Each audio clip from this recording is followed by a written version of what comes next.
Hello, everybody. Welcome back to Screenstars. I'm here today to bring you my review for the 2009 horror sequel, The Final Destination. The film is directed by David R. Ellis and it stars Nick Zano, Krista Allen, Andrew Frinzella, Bobby Campo. We've got Chantel Van Santen and Hayley Webb. Okay, so this is the fourth, I believe, the fourth Final Destination film, and I started reviewing the Final Destination films a couple of months ago, I think it was.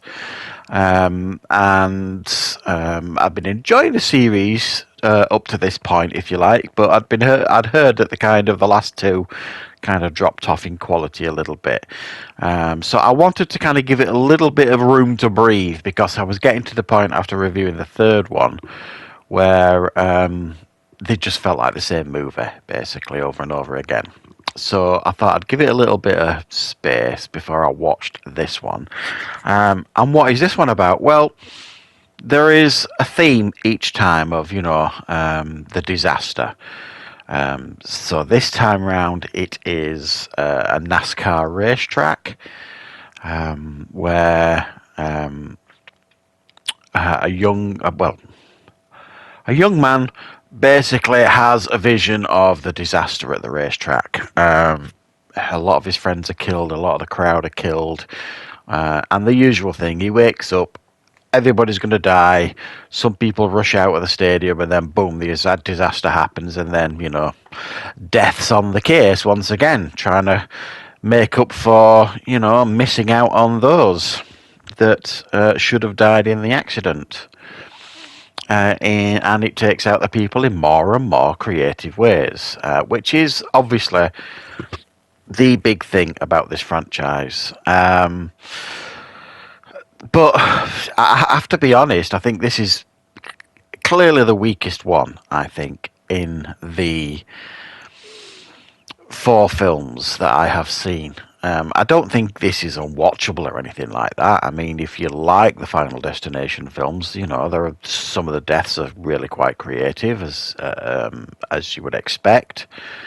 The death by hairdresser and things like that. Well, it's not even hairdresser, but I always like watching the sequences where, the characters die and, how creative. And I would imagine the writing room or the way they come up with the deaths in the films, is probably the best part of the writing process because, unfortunately, whereas in the other films, you kind of had the films were anchored by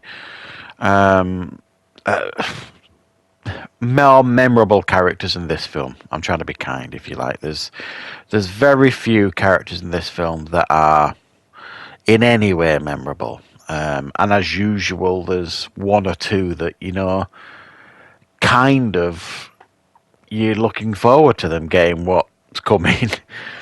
And it all also feels like it took its foot off the pedal a little bit, this film. Whereas in other films, even children weren't safe. In this one, kids kind of got away with it. But is this film worth checking out? I suppose if you've never seen the Final Destination films, then I suppose if you're going to start the process, then you need to kind of see it through and see all of them. But from my perspective, this is the weakest of the bunch by a comfortable margin, I'd say. And some of the events where characters could die, sort of thing, some of them were interesting, and there were some scenes of real brutal death and stuff, and some of them were fairly tame. You know what I mean? You've got one of them in a car wash that kind of felt pretty tame, and that nothing ever happened in there anyway. But whereas in the other films, the tension was built to the point where you felt like something was going to happen, and then they might get rescued at the last minute, and you felt a sense of relief. You kind of felt a sense of disappointment in this film because you kind of hoped they were going to get it. And I'm not sure that's what they're aiming for. I really aren't.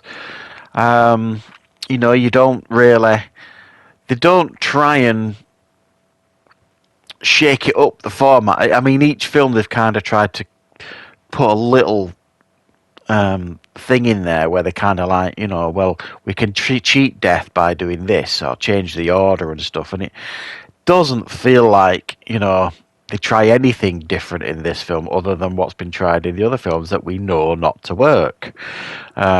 So yeah, it's and it also feels like this film was made just for 3D, because when this was in the cinemas it was 3D. So obviously I didn't watch this in 3D at home, but you can clearly see the bits in the film where the 3D was prominent. And I don't know. I mean, if any of you guys watching this review saw this in the cinema, did it help? Did it make the film more exciting? I've got serious doubts personally. It just looks a bit odd when you watch this film that clearly was designed to be watched in 3D, that doesn't really work when it's not 3D. So it feels like it was made for a gimmick as well. The writing's not good. The characters aren't memorable. Some of the death scenes are, pretty cool, can't be denied, but some of them are also pretty tame. So it feels like in a lot of ways the franchise has taken its foot off the gas with this film. And it just doesn't deliver the fun and the excitement that the other ones that I've seen delivered. And I don't think the the Final Destination franchise is one of the strongest ones out there. But at the same time, they've got a formula that you could argue works, that they just almost, I think, took for granted in this one. And it felt tamer in some ways than the other ones, but at the same time it felt like there was a level of brutality that I think if they really pulled the trigger on, I think the film could have worked better than the final product that we got. So I think I've only got one more to go now. I will obviously give that one a watch and a review, but I've got my fingers crossed that it's an improvement on this one. So you guys let me know in the comments what your thoughts are on the Final Destination franchise and which is your favourite. And I will, of course, be back with plenty more reviews and content on the channel very, very soon.